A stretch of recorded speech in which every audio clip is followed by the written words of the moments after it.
Speed का formula क्या होता है? Distance upon time.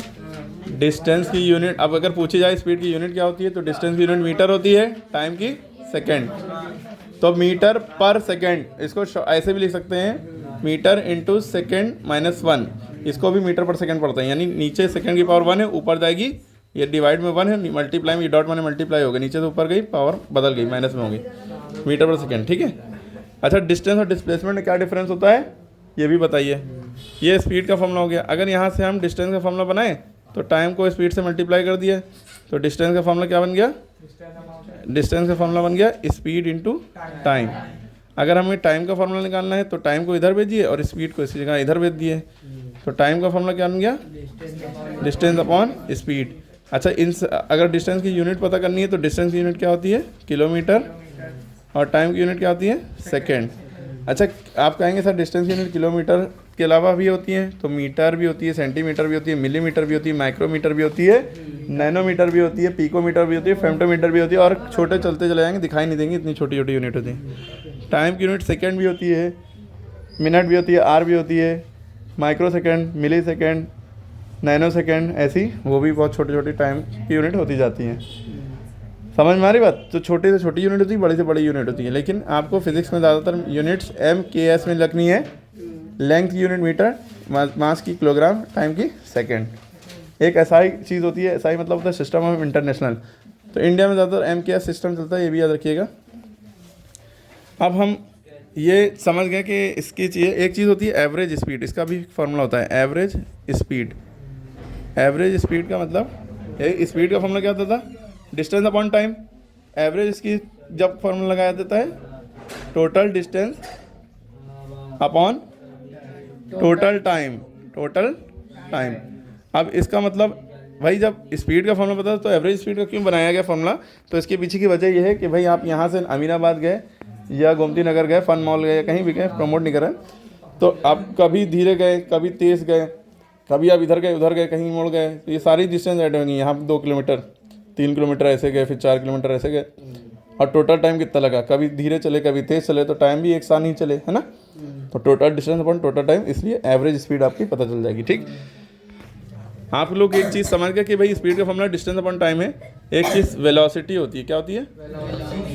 Velocity vector quantity होती है, स्पीड स्केलर क्वांटिटी होती है। ये भी बताते हैं वेक्टर या स्केलर क्वांटिटी क्या होती है।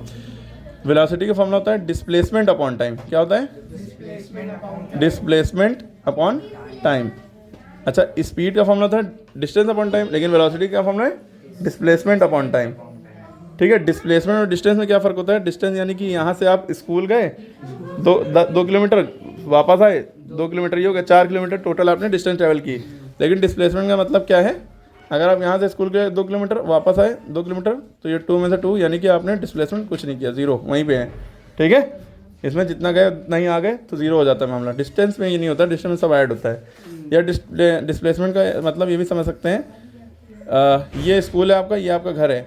एक यहाँ से यहाँ गए 2 किलोमीटर, फिर यूँ गए 3 किलोमीटर, एक तो ये रास्ता 5 किलोमीटर टोटल पड़ रहा है। लेकिन डिस्प्लेसमेंट जो सबसे छोटा शॉर्टकट रास्ता होता है उसे कहते हैं। ये 4 किलोमीटर में आप पहुँच गए, तो ये डिस्प्लेसमेंट है। 4 डिस्प्लेसमेंट है और ये 2 3 5 डिस्टेंस है आपकी।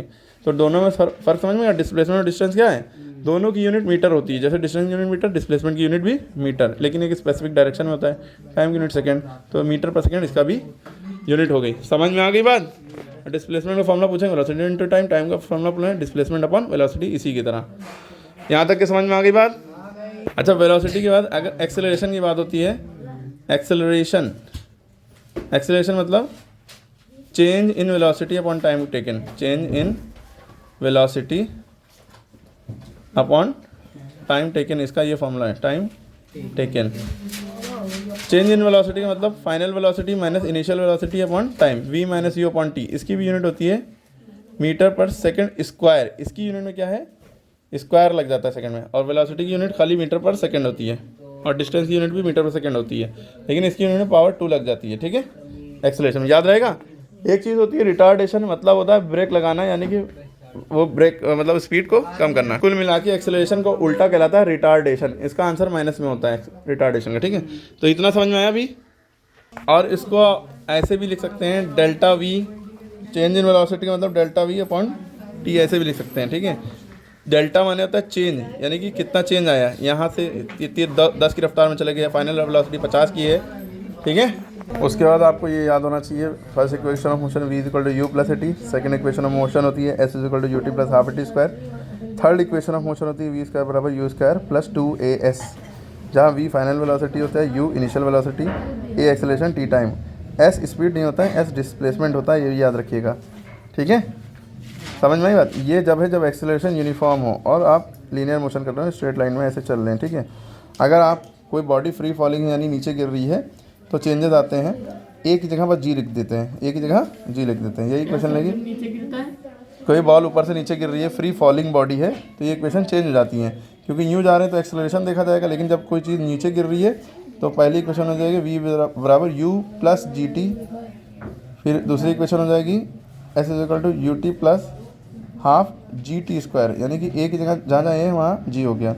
तीसरी इक्वेशन वी स्क्वायर बराबर यू स्क्वायर प्लस 2 जी, ए की जगह जी, एस की जगह एच आ जाता है, यहाँ पे भी गलती हुई, एस की जगह पे एच आ जाएगा, इसमें हाइट होगी। क्लियर होगी बात।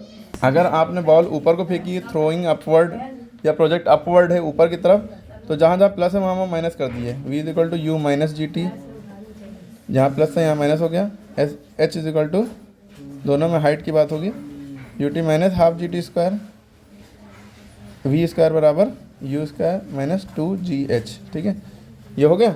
तो इतनी बातें आपको याद होना चाहिए। और इसके अलावा इसी तरह एक चीज़ है, फोर्स का फॉर्मूला होता है मास इंटू एक्सेलरेशन, ठीक है। फोर्स की यूनिट क्या होती है, अगर हम मास की यूनिट देखें तो मास की यूनिट किलोग्राम होती है, एक्सेलरेशन की हमने बताई थी मीटर पर सेकंड स्क्वायर, तो किलोग्राम मीटर पर सेकंड स्क्वायर एक यूनिट तो ये होगी। दूसरी फोर्स की मेन यूनिट होती है न्यूटन, क्या होती है, न्यूटन। न्यूटन का एन स्मॉल रहेगा, और या आप कैपिटल लिखना चाह रहे हैं तो खाली एन लिख दिया, ठीक है। दोनों फोर्स की यूनिट हो गई। अगर हमें यहाँ से मास का फॉर्मूला निकालना है तो मास का फॉर्मूला जो है एफ के नीचे ए भेज दिए तो मास का फॉर्मूला हो गया फोर्स अपॉन एक्सेलरेशन, और एक्सेलरेशन का यहाँ से फॉर्मूला लगाना है तो एफ के नीचे एम भेज दिए, चाहे इधर लिखिए चाहे इधर, बात की एफ के नीचे एम भेज देंगे तो एक्सेलरेशन, एफ के नीचे ए भेज दिया तो मास, ठीक है। क्लियर है। मास की यूनिट किलोग्राम, एक्सेलरेशन मीटर पर सेकंड स्क्वायर। इसके बाद वेट का फॉर्मूला होता है W बराबर mg, जैसे मास का फॉर्मूला ma होता है F बराबर, इसमें mg होता है। मास की जो भी वैल्यू हो, g की वैल्यू होती है 9.8 मीटर पर सेकंड स्क्वायर, ये g की वैल्यू आपको अलग से याद रखनी है। मास की यूनिट जैसे मास की वैल्यू जैसे 5 लिख ली, 5 किलो का है, 5 kg ये हो गया, ठीक है। अब जैसे आपको एक क्वेश्चन एग्जाम में और वाइवा में हर जगह पूछा जाएगा, जैसे आपका वजन यहाँ पे 48 किलो है अर्थ पे, यहाँ पे अर्थ पे, तो हम आपको मून पे ले गए, मून पे ले जाके छोड़ दिया, तो आप क्या 48 किलो रहेंगे। आपका वेट, किसकी बात हो रही है, वेट, आपका वेट 48 किलो रहेगा नहीं, आपको अगर मून पे ले जाएंगे तो आपका वजन 6 गुना कम हो जाएगा। तो 48 को आप किससे डिवाइड करिए, 6 से, 6 8 जा 48, आप कितने किलो के बचेंगे, 8 किलो के मून पे बचेंगे। आपका वज़न यानी वेट उतना हो जाएगा। अगर आप जो थे 36 किलो के थे अर्थ पे, आपको मून पे ले गए तो आपका वजन 6 किलो बचेगा, 6 से डिवाइड कर दिया, ठीक है, 6 kg। लेकिन वेट की बात हो रही है। अगर मास की बात हो रही होती तो अगर आपका मास 48 kg है, 48 kg है और मून पे ले गए तो आपका मास कितना रहेगा, 48 kg ही रहेगा। मास सेम रहता है। मास का मतलब होता है आपकी बॉडी के अंदर हड्डी गुर्दे फेफड़े, आपका मैटर इनसाइड द बॉडी, वो मास होता है, वो थोड़ी ना कम हो जाएगा। अच्छा, वेट का मतलब क्या होता है कि अर्थ अपनी तरफ किस पावर से, किस उससे घसीट रही, किस फोर्स से। जैसे आप अर्थ पे कदम रखे हुए हैं, या आपने उछला, थोड़ा सा उछलते फिर नीचे आ जाते हैं, या ऊपर से सेम नीचे गिरता है, क्यों, क्योंकि अर्थ अपनी तरफ खींच रही है। वो कौन सा फोर्स है, वो कितना है, 9.8 मीटर पर सेकंड स्क्वायर है, या 10 मीटर पर सेकंड स्क्वायर है, अप्रॉक्सीमेटली 10 भी कह सकते हैं इसको। 9.8 का मतलब लगभग 10 ही हुआ।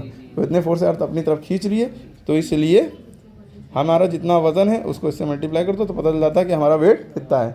लेकिन ये जी जो है, स्मॉल जी, जिसकी वैल्यू 9.8 मीटर पर सेकंड है, जिस फोर्स से जी एक्सेलरेशन ड्यू टू ग्रेविटी होती है, इस फोर्स से अर्थ हमें अपनी तरफ खींच रही है, और ये जी मून के ऊपर कम हो जाती है। जी माने खींचने का, अपनी तरफ खींचने की जो ताकत है वो मून पे कम हो जाती है। मून बहुत दूर है अर्थ से, है ना, वहाँ पे पावर इसकी कम हो जाती है, इसलिए वेट हल्का हो जाता है। समझ में आई बात।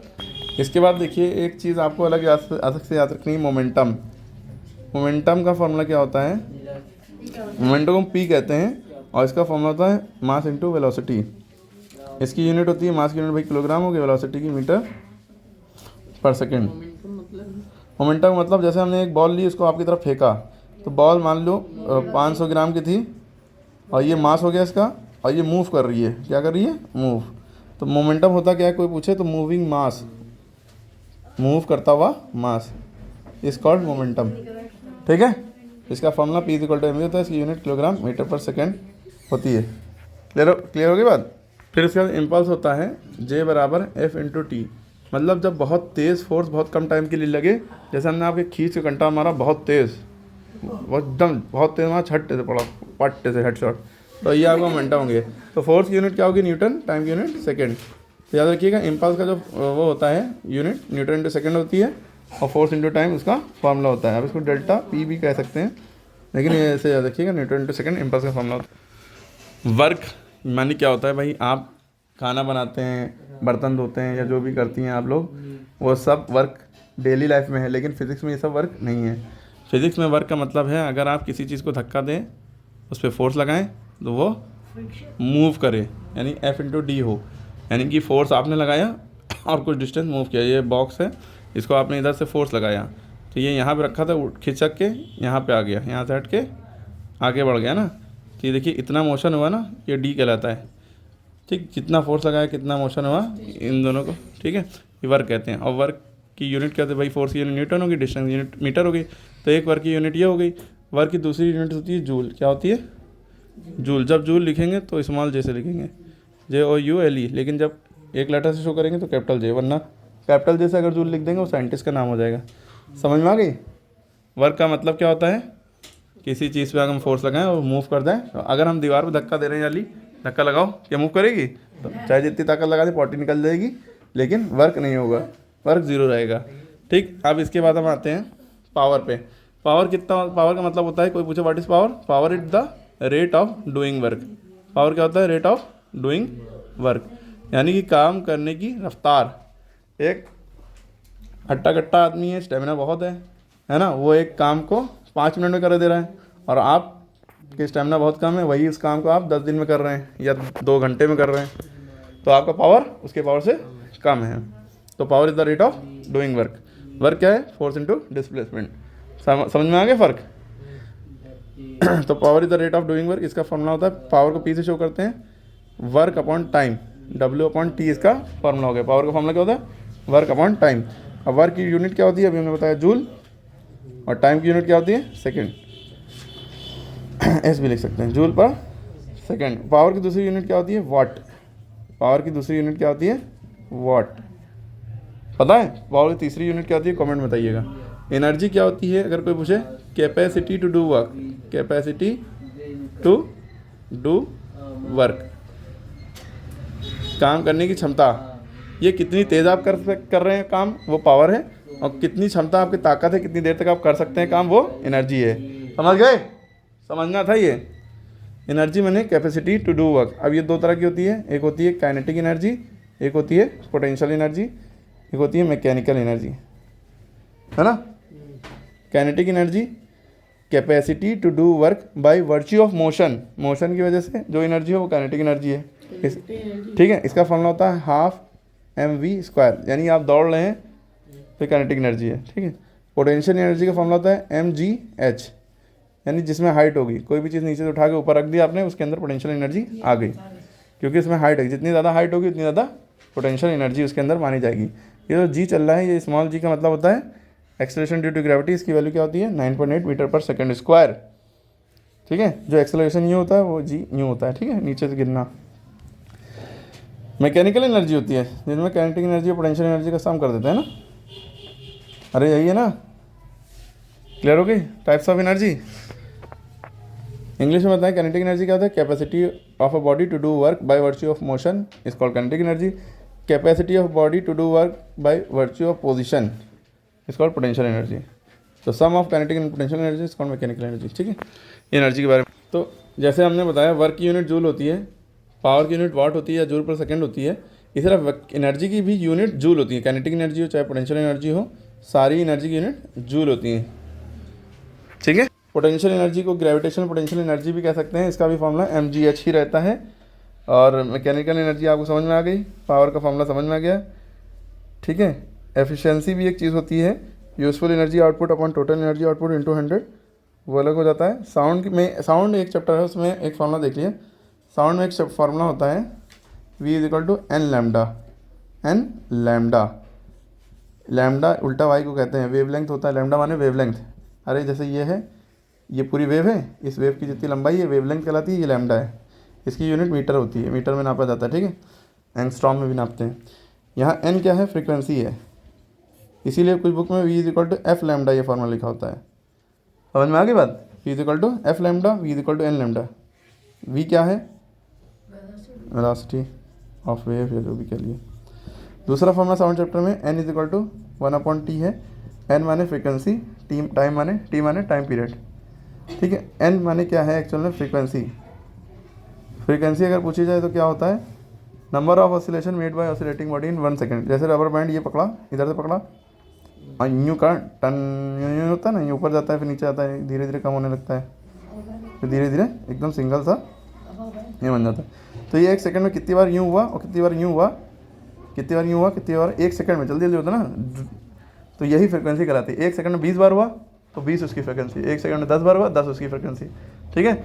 नंबर अब अच्छा, हमने किसी को पकड़ा, जैसे हमने अयान को पकड़ा और हमारे थप्पड़ मारने की स्पीड बहुत तेज़ है, हम एक बार में 10 थप्पड़ मारते हैं, जैसे ही नहीं मारा तड़ तड़ तड़ तड़ तड़ इनके पड़ते जा रहे हैं, तो हम 1 सेकंड में 10 थप्पड़ मारे तो मेरी फ्रिक्वेंसी थप्पड़ मारने की कितनी हुई, 10, ठीक है। समझ में आ गई बात, अरे समझ में आ गया फ्रिक्वेंसी। इसकी यूनिट क्या होती है, साइकिल्स पर सेकेंड, साइकिल्स पर सेकेंड, या इसकी दूसरी यूनिट होती है हर्ट्स। क्या होती है, हर्ट्स, या शॉर्ट में इसको HZ कहते हैं। क्लियर। एक चीज़ यहाँ से याद रखिएगा, n is equal to 1/t तो होता है, t is equal to 1/n भी लिख सकते हैं, ये दोनों फॉर्मूला सेम है। और n और t को मल्टीप्लाई कर दें तो ये n इंटू t हो गया बराबर 1, ये भी फॉर्मूला सही है। n t बराबर 1, t is equal 1/n, n is equal 1/t, तीनों फॉर्मूले सेम है। ऑब्जेक्टिव में ऐसा क्वेश्चन आ सकता है, ये तीनों दिए होंगे और तीनों ऑप्शन सही हैं।